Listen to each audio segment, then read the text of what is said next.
नमस्कार मित्रांनो. आज 16 तारीख आहे, 16 जुलै आणि आम्ही सर्वजण पावसाच्या प्रतीक्षेत आहे. बघा टेम्परेचर आज किती आहे आणि पिकं हळूहळू आता आशा सोडायला लागले आणि ढगाळ वातावरण आहे. पाणी येईल का नाही याची शाश्वती नाही. हवामान अंदाज IMDने सांगितलेला आहे 18-20 तारखेपर्यंत. सध्या तरी काही ढगाची निर्मिती दिसत नाही, पण खाजगी जे हवामान तज्ज्ञ आहेत त्यांनी सांगितलेले आहे की 16 किंवा 17 तारखेला पावसाचं आगमन होईल.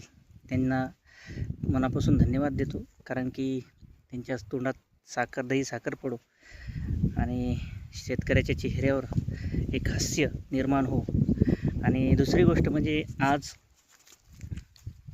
जो युवक आहे, तरुण आहे, आज तरुणांच्या मागणीसाठी आपल्या देशाचे रॅमन मॅग्सेसे पुरस्कार विजेते सोनम वांगचुक हे सध्या उपोषणावर आहे. खरंच किती शोकांतिक आहे मित्रांनो.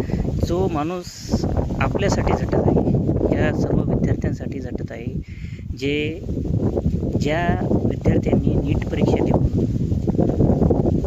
पेपरफुटीमुळे आत्महत्या केली, त्या विद्यार्थ्यांसाठी या देशातल्या जो देश युवकांचा देश म्हणून गौरवण्यात आलेला आहे, युवकांचा देश म्हणून ज्याला संबोधले येते, त्या देशाची ताकद सगळी युवक आहे. आणि अशा युवकाचा जो प्रश्न आहे तो तुम्ही जर बघितला असाल तर त्यांनी कधी सरकारवर टीका नाही केली. फक्त त्यांची एक मागणी आहे की जी व्यवस्थेनं जो घोटाळा केलेला आहे, त्या व्यवस्थेमुळे ज्या मुलांचा बळी गेलेला आहे, त्या मुलांना न्याय मिळण्यासाठी आपले केंद्रीय मंत्री जे आहेत त्यांनी राजीनामा द्यावा. एकदम रास्त मागणी.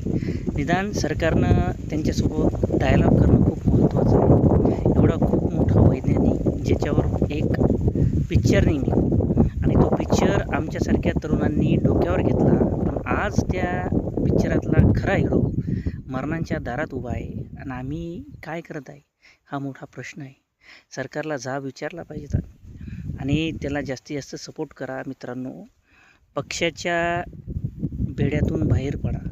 कोणताच पक्ष तुमचं भविष्य निर्माण करू शकत नाही.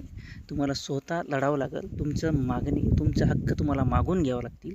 मागून मिळत नसतील तर ती भांडून घ्यावं लागत असतील, आणि भांडून जरी मिळत नसेल तर ती हिसकावून घ्यावं लागतील. तरच आपण या देशाचा युवक एक जागरूक नागरिक म्हणून संबोधले जाऊ. येणारी पिढी आपल्याला म्हणेल की आम्ही त्या पूर्वजांचे लेकरं आहोत की ज्या पूर्वजांनी आमच्यासाठी लढा दिला.